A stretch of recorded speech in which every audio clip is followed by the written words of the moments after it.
Fuse के क्या क्या एडवांटेज है? क्या एडवांटेज है भाई? आप लोगों ने यूज किया है, उसको लगाया, उसमें करंट गई, अगर फॉल्ट आया तो पिघल गया। आपने ऑर्डर दिया था क्या उसे पिघलने का? नहीं, अपने आप पिघला ना। बिल्कुल सही बात है। मतलब पहला इसका एडवांटेज क्या हो गया? ऑटोमेटिक ऑपरेशन है भाई, ऑटोमेटिक ऑपरेशन है। जबकि रिले और सर्किट ब्रेकर में क्या होता था? पहले फॉल्ट आएगा, रिले सेंस करेगा, सिग्नल भेजेगा, तब जाके सर्किट ब्रेकर ओपन करेगा। मतलब सर्किट ब्रेकर का खुद का कोई काम नहीं है, वो इंतजार करेगा। किसका इंतजार करेगा? रिले के सिग्नल का।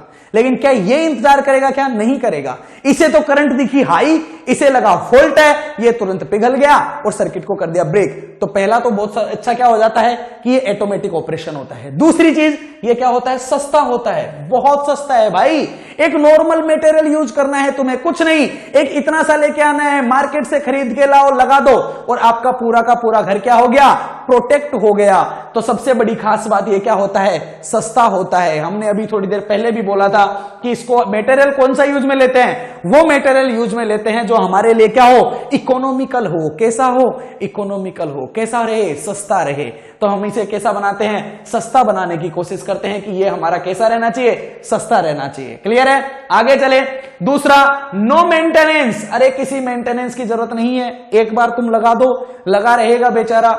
जब कभी फॉल्ट आएगा तो वर्क कर जाएगा, अगर फॉल्ट नहीं आया तो चुपचाप लगा रहेगा। ऐसा नहीं है कि हर महीने के महीने तुम्हें जाके उसे देखना है, तुम्हें उसे चेंज करना है। नहीं, it's a normal wire, it's a normal wire. ऐसा तो है नहीं ना कि एक वायर लगा हुआ है तो तुम उसे हर महीने जाके खोल के चेक करते हो, हाँ भाई कहीं पे कट तो नहीं लगा, हाँ भाई ये वायर सही तो है या नहीं है। ऐसा तो नहीं है ना, एक बार लगा दिया तो बस लग गया, चलता रहेगा। क्लियर है? नहीं है तो कोई मेंटेनेंस की जरूरत नहीं है। ऑटोमेटिक ऑपरेशन, जिसकी मैं अभी अभी बात कर रहा था, मोस्ट एडवांटेज है इसका कि ये कैसा होता है? ऑटोमेटिक ऑपरेशन करता है। ऐसा नहीं है कि इसको किसी के सिग्नल की जरूरत है, ऐसा नहीं है कि रिले बोलेगा इससे कि हाँ भाई अब तू ऑपरेट कर तो ये ऑपरेट करेगा। नहीं, ऐसा नहीं है। इसे दिखा फॉल्ट है, ये तुरंत पिघल जाएगा और अपना काम कर देगा। क्लियर है? नहीं है? आगे चले। स्मॉल इन साइज, छोटा सा होता है, आराम से लगा सकते हो कहीं भी। लेकिन सर्किट ब्रेकर वगैरह जो होते हैं ना वो बहुत बड़े बड़े होते हैं। क्लियर है? नहीं है? तो इस साइज में बहुत छोटा होता है, मतलब पोर्टेबल चीज है, पोर्टेबल मतलब कहीं भी आसानी से ला सकते हो। And it's a short time operation, मतलब अगर फॉल्ट आया तो फटाक से क्या हो जाएगा? पिघल जाएगा। तो ये इसके एडवांटेज हो गए कि सस्ता होता है, मेंटेनेंस की जरूरत नहीं है, ऑटोमेटिक ऑपरेशन करता है, साइज में स्मॉल होता है और इसका ऑपरेशन जो होता है वो कैसा होता है? शॉर्ट टाइम ऑपरेशन होता है कि ये थोड़े से टाइम में ही क्या करता है? सिस्टम को ऑपरेट करके आपके सिस्टम को सेफ बना देता है। क्लियर है या नहीं है? तो बहुत अच्छी खास बात है इसकी।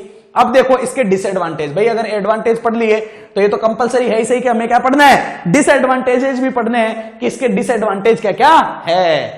पहला डिसएडवांटेज बताइए आप लोग, जो आपको याद आ रहा हो, बताओ अपने हिसाब से।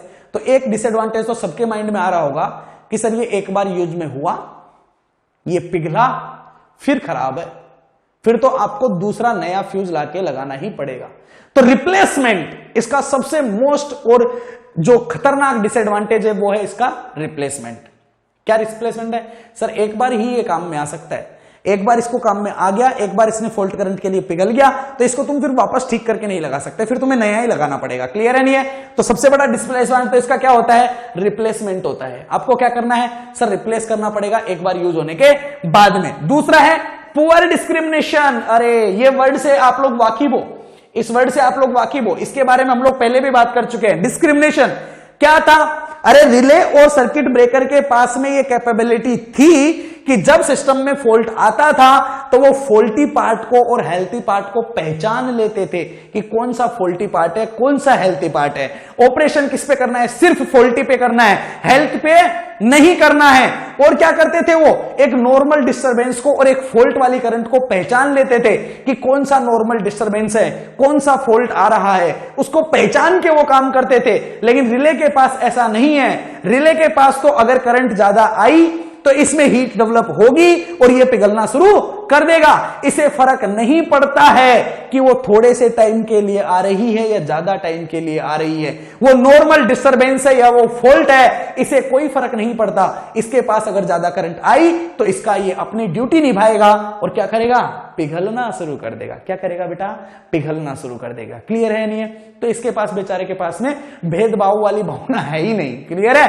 भेदभाव नहीं है इसका, है नॉर्मल डिस्टरबेंस हुआ उसके साथ भी ये वही ट्रीट करेगा जो फॉल्ट के साथ ट्रीट करेगा। क्लियर है?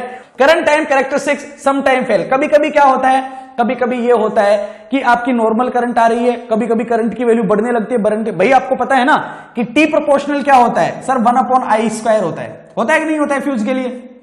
होता है।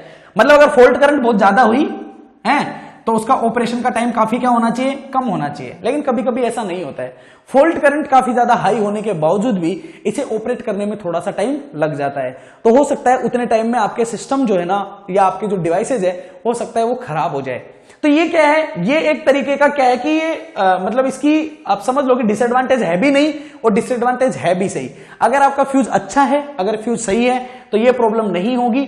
लेकिन अगर आपका फ्यूज अच्छा नहीं है तो हो सकता है कि उसे ज्यादा फॉल्ट करने में, हो सकता है कि वो इस कैरेक्टरिस्टिक को फॉलो ना करे, और अगर इसको फॉलो ना करे तो अगर हाई करंट आ रही है तो भी उसे ऑपरेट होने में थोड़ा क्या लग जाए, टाइम लग जाए। वैसे होना क्या चाहिए, होना ये चाहिए कि फॉल्ट करंट की वैल्यू जितना ज्यादा हाई हो, टाइम रिक्वायर्ड उतना ही ज्यादा क्या होना चाहिए, कम होना चाहिए। मतलब वो फटाफट से क्या कर दे, ऑपरेट कर दे, और आपके सिस्टम को क्या कर लेना चाहिए, सेव कर लेना चाहिए। The material that use in the liquid fuse, देखो ये वहां पे भी आया था, मैंने लिख दिया था, ठीक है। तो ये आप लोग, ये इसका कोई डिसएडवांटेज नहीं है, ये इसका ये पॉइंट है एक अलग से कि आपका जो मटेरियल, जो लिक्विड फ्यूज जो होता है, उसमें जो मटेरियल यूज में लेते हैं, किसमें, लिक्विड फ्यूज में। भाई हम बार बार क्या बात कर रहे थे कि इस तरीके से मैंने एक मटेरियल ले लिया, एक मटेरियल ले लिया है। लेकिन कभी कभी ये भी तो कर सकते हो कि आपने ये बॉक्स लिया, एक बॉक्स लिया और इस बॉक्स में क्या कर दिया, लिक्विड भर दिया। क्लियर है नहीं है? अरे लिक्विड जो होता है ना, वो भी इंसुलेटर का काम करता है, वो भी ब्रेकआउट हो सकता है, वो भी वेपराइजेशन दे सकता है। सही बात है नहीं है? तो अगर लिक्विड फ्यूज में अगर आपको कभी लेना है तो लिक्विड फ्यूज में जो मटेरियल यूज होता है वो कौन सा होता है, CCl4 होता है। कौन सा होता है, CCl4 होता है, कार्बन टेट्रा क्लोराइड होता है। क्लियर है नहीं है? Application of the HRC fuse. Okay देखो ये HRC फ्यूज है, इसके बारे में हम अलग से पढ़ेंगे। क्लियर है? HRC फ्यूज के बारे में मैंने आपको क्या बताया था कि इसके बारे में हम अलग से पढ़ेंगे। एक पॉइंट यहां पे आ गया था, आप देख सकते हो, application of the HRC fuse कि HRC fuse are used for the backup protection of the circuit breaker. अभी HRC को भूल जाओ, सिर्फ ये देखो कि फ्यूज जो होता है वो किसके लिए यूज होता है, बैकअप प्रोटेक्शन के लिए यूज में होता है। किसके लिए यूज होता है, बैकअप प्रोटेक्शन के लिए यूज में होता है, सर्किट ब्रेकर के साथ में। तो ये चीज मैं आप लोगों को पहले भी बता चुका हूं, मेन प्रोटेक्शन और बैकअप प्रोटेक्शन। और बैकअप प्रोटेक्शन में हम किसको यूज में लेते हैं, फ्यूज को यूज में लेते हैं। किसको यूज में लेते हैं, फ्यूज को यूज में लेते हैं। और वो फ्यूज कौन सा होता है, HRC फ्यूज होता है।